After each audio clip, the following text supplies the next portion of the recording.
오늘 아침 전북권 주요 뉴스입니다. 여직원을 성희롱한 김제시 간부 공무원이 여전히 자리를 지키고 있습니다. 감사원까지 나섰지만 처벌은 솜방망이에 불과했습니다. 편리한 시외버스를 위해 모바일 앱을 만들었다지만 예매 발권이 가능한 도내 구간은 5군데에 불과해 알맹이가 빠졌다는 지적입니다. 군산 전북대병원 건립 사업이 빠르게 진척되고 있습니다. 하지만 일부 토지주의 반발로 2년 뒤 착공이 가능할지 의문입니다. 전라북도 지역은 아침 기온이 영하권으로 떨어지고 일부 내륙에 안개가 짙겠지만 낮부터는 맑고 포근하겠습니다. 여러분 안녕하십니까? 전점일시 뉴스투데이입니다. 미투 운동이 한창이던 지난해 이맘때쯤이죠. 김제시에서는 여직원을 성희롱한 간부 공무원의 승진을 놓고 말이 많았습니다. 결국 감사원까지 나서 김제시의 해당 공무원에 대한 강력한 징계를 요구했었는데요. 징계가 제대로 이뤄졌을까요? 조수영 기자가 취재했습니다. 지난해 초 김제시에서는 축제장에서 성희롱을 한 모 국장의 승진 여부를 놓고 자격 논란이 불거집니다. 당시 승진은 예정대로 이뤄졌지만 이후 감사원은 전라북도에 논란이 된 해당 국장의 직급을 강등하고 또 사건을 은폐하려 한 당사자들의 정직까지 권고했습니다. 하지만 해당 국장은 이름만 바뀐 같은 부서 국장 자리를 여전히 지키고 있습니다. 전라북도 징계위원회는 지난해 9월 모 국장에게 감사원 권고인 강등 대신 정직 3개월을 결정합니다. 이 국장은 하지만 이 결정에도 불복해 소청을 제기하고 징계 수준은 경징계인 감봉 3개월로 낮아집니다. 전라북도는 당초 감사원 권고가 과했다면서도 징계를 낮춘 근거나 이유를 내놓지는 못합니다. 이 정도인데 강등으로 이렇게 하는 것은 좀 무리다라고 판단하신 것 같아요. 근데 여론이 안 좋았던 거하고 실질적으로 그 사람의 한 행위는 별개 문제예요. 전라북도는 징계 불복으로 열린 소청심사위 회의록도 비공개라며 공개하지 않았습니다. 시민단체는 성비위 사건인데도 진술권이 소청인에게만 주어지는 공무원 소청제부터 납득하기 힘들다는 입장입니다. 피해자 입장에서는 그거에 피해를 당한 고통뿐만 아니라 다시 소청심사를 통해서 가해자만 면죄부를 주기 때문에 같은 공간 안에서 또 다른 피해를 당할 수 있는 상황. 전북 여성단체 연합은 여성의 날인 오늘 성희롱 피해자를 회유하고 감사까지 방해한 당시 김제시 관계자에게 여성 권익을 저해한 의미로 성평등 걸림돌상을 수여할 계획입니다.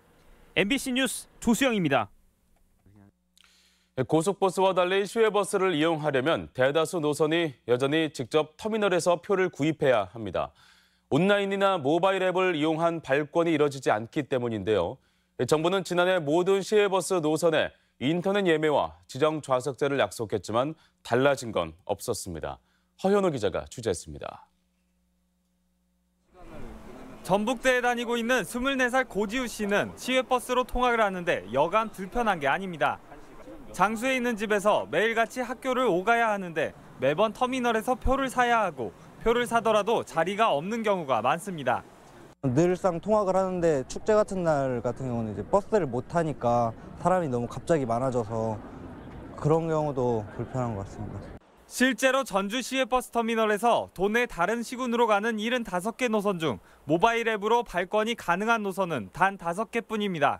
전국 6,300여 개 시외버스 노선 가운데 앱이나 인터넷으로 발권이 되지 않는 노선은 1,300여 개나 됩니다. 도교통당국에서는 경유지가 많은 도내 노선의 경우 지정좌석제가 도입되지 않아 자리를 정할 수 없는 데다 전산 시스템이 완비되지 않은 터미널이 많아 앱을 이용한 발권 서비스는 어렵다는 입장입니다. 이용객들이 불편을 느끼면 민원이 들어올 거 아니에요. 전화로도 하루에 몇 통씩 와요. 근데 그런 게 이제 거의 없었고 그래서 이거는 별로 관심을 안 가졌던 분야죠. 국토교통부는 지난해 3월 모든 노선의 예매 서비스와 지정좌석제를 도입하겠다고 밝혔습니다. 낙후된 서비스를 개선해 발권을 편하게 하고 좌석이 없어 줄을 서서 대기하는 상황을 막겠다는 이유에서입니다. 하지만 1년이 지난 지금도 대다수 노선에서 불편은 여전했습니다. 연구 용역을 발표를 해서 노선별로 어떤 이유로 안 되고 있는지 만약에 사업자들 간에 협의가 안 돼 있는 상황이면 그런 것들에 협의를 할 수 있도록 시외버스 서비스를 개선하겠다던 정부와 자치단체의 약속이 지켜지지 않으면서 시민 불편은 계속되고 있습니다. MBC 뉴스 허연호입니다. 전주의 한 초등학교 학생들이 식중독 의심 증세를 보여 당국이 조사에 나섰습니다. 전라북도는 어제 전주 중동의 한 초등학교에서 지난 4일부터 나흘간 17명의 학생들이 구토와 복통, 설사 등의 증세를 보여 병원에서 통원 치료를 받고 있다고 밝혔습니다. 도 보건당국은 특정 반을 중심으로 증상이 발생한 만큼 급식이 아닌 다른 원인이 있을 것으로 보고 보건환경연구원에 역학조사를 의뢰할 예정입니다. 오늘 개각 발표가 예상되면서 전북 출신 인사들의 발탁 여부가 관심사로 떠오르고 있습니다. 국토부 장관에는 익산 출신인 최정호 전 정무부지사가 유력하게 거론되고 있고 행정안전부 장관에는 고창 출신인 진영 의원, 그리고 해양수산부 장관에는 역시 고창 출신의 김양수 차관이 물망에 오르고 있습니다. 지난해 한 국제기구가 전 세계 도시 3,000곳을 대상으로 초미세먼지 수치를 측정했습니다. 도내 시군들은 몇 등이나 했을까요? 안타깝게도 전주와 익산이 높은 순위에 올랐는데 국내 도시 가운데는 전주가 경기도 안성과 강원도 원주에 이어 세 번째로 공기질이 좋지 않았습니다. 한범수 기자입니다. 미세먼지 감옥에 갇힌 전주 시내 모습입니다. 대기질이 어느 정도로 나쁜 건지 국제대기오염 조사기관에서 보고서를 내놨습니다. 전주의 지난해 평균 초미세먼지 농도는 세제곱미터당 29.6 마이크로그램. 조사 대상으로 선정된 전 세계 도시 3,000곳 가운데 391입니다. 초미세먼지 농도가 100 마이크로그램에 가까운 인도나 중국 등의 도시들과 비교하면 양호해 보이는 수준. 하지만 비교 대상을 바꾸니 상황이 달라집니다.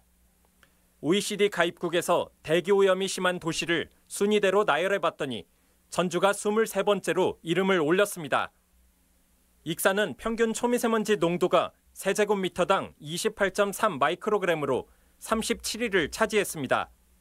비교 대상을 국내로 한정했을 때 전주는 경기도 안성과 강원도 원주에 이어 세 번째로 미세먼지가 심했습니다. 중국발 영향이 없다고는 말씀드릴 수는 없고요. 그게 영향이 30에서 50%고 요즘처럼 고농도 할 때는 60에서 80% 정도. OECD 기준으로 칠레에 이어 대기오염 수치가 두 번째로 높은 한국. 전주와 익산 등 도내 주요 도시들 역시 오염도시라는 불명예에서 자유롭지 못한 게 현실입니다. MBC 뉴스 한범수입니다. 현재 도내 미세먼지 대책이라야 정부 정책을 따라가는 수준인데요. 전라북도는 이미 수억 원을 들여 도내 미세먼지 원인과 대책을 찾는 용역을 수행했지만 결과가 나오지 않고 있습니다. 어찌 된 영문인지 강동엽 기자가 취재했습니다. 전라북도는 2년 전 미세먼지가 심각하다며 당시 첫 연구 용역을 발표했습니다. 하지만 도내 미세먼지 농도가 높지 않다는 부실한 결과로 비난을 자초했습니다. 배출되어지는 장소에서 근접해서 측정망이 설치되어 있다가 보니까 상대적으로 높게 측정이 되어지는 부분들은 억울한 측면이 있다. 비판이 일자 전라북도는 3억 원 가까운 돈을 들여 우리 지역 미세먼지 특성을 분석하고 관리 대책까지 수립하기로 합니다. 2년 정도가 지난 지난해 12월 연구조사 결과가 나온 상황. 하지만 벌써 3월이 됐는데도 결과를 발표하지 않고 있습니다. 행정 절차가 끝나지 않았다는 이유 때문입니다. 작년 말 기준으로 했는데 이제 행정협의회가 지금 아직 안 끝났거든요. 행정협의회는 이번 연구 용역과 사업을 확정하는 협의체로 도와 시군 공무원, 환경단체 등 도내 인사들로 구성돼 있습니다. 회의를 하는데 거리나 시간상 제약이 없고 심지어 서면으로도 안건을 처리할 수 있지만 그동안 논의조차 하지 않은 겁니다. 전북 맞춤형 대책 수립을 어렵게 만들 뿐 아니라 결국 도민의 건강 피해로 이어질 수 있다는 점에서 도는 이달 안으로 결과를 내놓겠다며 진화에 나섰지만 재난 수준인 미세먼지에 대한 전라북도의 해결 의지가 있는지 불만의 목소리가 커지고 있습니다. MBC 뉴스 강동엽입니다. 전주시가 리사이클링타운 지원 사업 현황을 낱낱이 공개하라는 주장이 나왔습니다.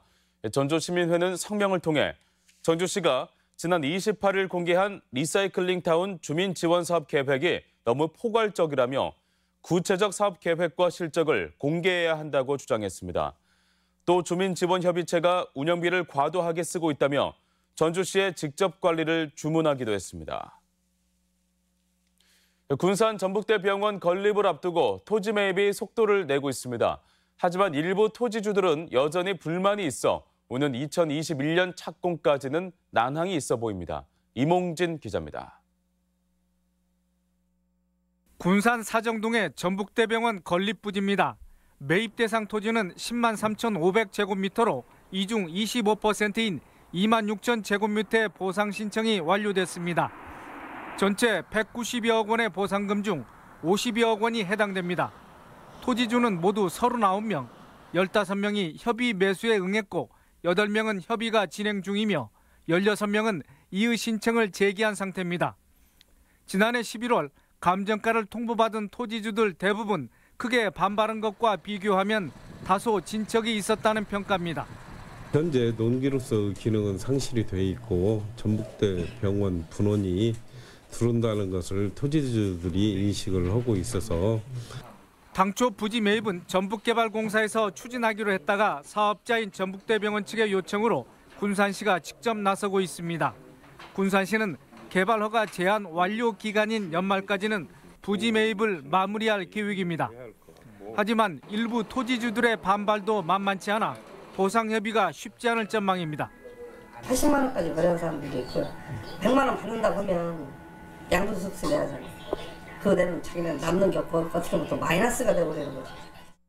군산시와 전북대병원은 현재 진행 중인 도시계획시설 결정 절차를 이행한 후에도 토지 협의 매수가 이루어지지 않을 경우 강제 수용 절차를 밟을 것으로 알려졌습니다.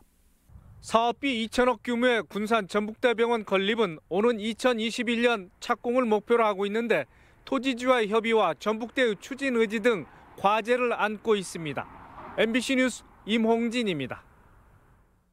오는 13일 동시조합장 선거를 앞두고 농축협이 공명선거 대책 마련에 분주합니다. 전북농협은 투표 전날인 12일까지 전 조합원에게 5차례 이상 깨끗한 선거와 불법 신고를 촉구하는 문자를 발송하는 한편 마을 이장을 통해 수시로 선거법 위반을 경고하는 방송을 내보내고 있다고 밝혔습니다. 이와 함께 투개표 과정에서 불미스러운 사고가 발생하지 않도록 각 지역 농축협별로 투개표 모의 훈련을 실시하고 있다고 밝혔습니다.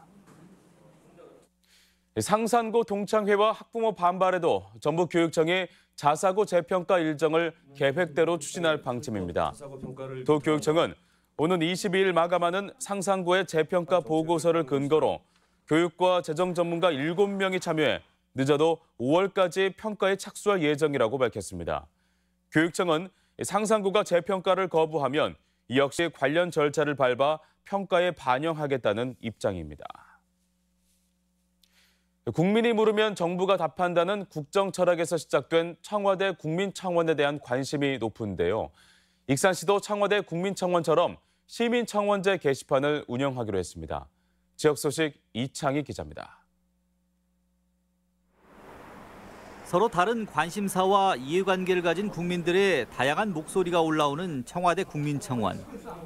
익산시도 국민청원의 축소판인 시민청원 게시판을 운영하기로 했습니다. 익산 시민청원 게시판은 시민 누구나 자유롭게 의견을 게시할 수 있으며 30일간 1,000명 이상의 공감을 받으면 20일 안에 공식 답변이 이루어집니다. 소중한 시민의 목소리를 듣기 위해 시민청원제도를 시행하게 되었습니다. 시민들의 다양한 의견을 수렴해서 우리 시 정책에 반영토록 하겠습니다. 남원시는 광활루 600주년을 맞아 국내 전문 여행사 50여 곳으로 구성된 한국 대표 여행사 연합과 협약을 맺고 600만 관광객 유치에 힘을 모으기로 했습니다. 또한 수도권 지역 여행업체의 설명회를 실시하고 인센티브를 지원해 남원시 관광자원 알리기에 힘쓸 계획입니다. 이번 업무 협약을 통해서 남원의 우수한 관광 자원을 상품화하여 관광객 유치는 물론 관광 경쟁력을 높여 나가겠습니다. 공군 특수비행팀 블랙이글스가 올해도 지평선 축제 기간 축하 비행을 합니다.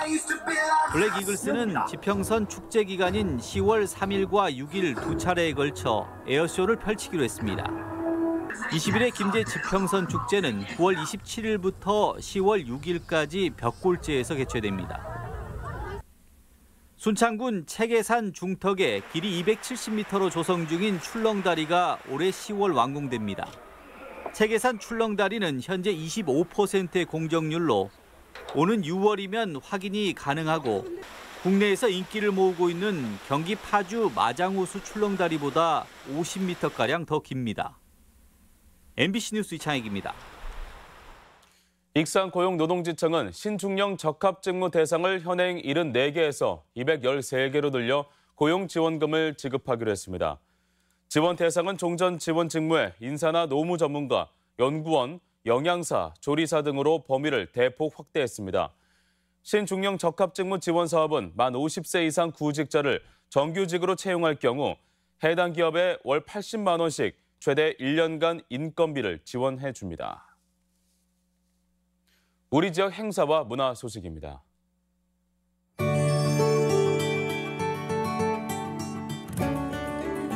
국민민속국악원이 내일 어린이들을 위한 체험형 전래동화 뮤지컬 뚝딱하니 어흥을 선보입니다. 우리 소리 우리 가락 무대로 내일 우진문화공간에서 조진용의 해금 연주회가 열립니다. 전주문화재단 팔복예술공장은 오늘부터 올 한 해 입주 작가로 활동할 작가들의 새 얼굴을 알리는 프리뷰 전시를 갖습니다. 이봉금 작가의 11번째 개인전이 오늘까지 도청 기획전시실에서 열립니다.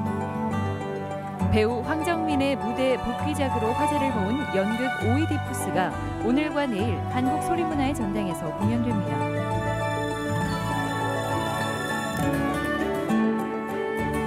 내일 전주 풍남문 경기전 광장에서 전주 3.1운동 100주년 기념 행사가 열립니다. 오수 30만세운동 기념식과 재현 행사가 오늘 임실 오수초등학교 등 오수면 일원에서 펼쳐집니다. 세계 여성의 날 기념 제20회 전국 여성대회가 오늘 전주 경기전 앞에서 열립니다. 전주시가 은퇴 후를 고민하는 시민들을 위한 50+ 인생 학교를 마련하고 오늘까지 입학생을 접수받습니다. 전국경제통상진흥원은 오는 11일 2019년도 사회적 경제 청년혁신과 지원사업 사업장 모집 설명회를 갖습니다.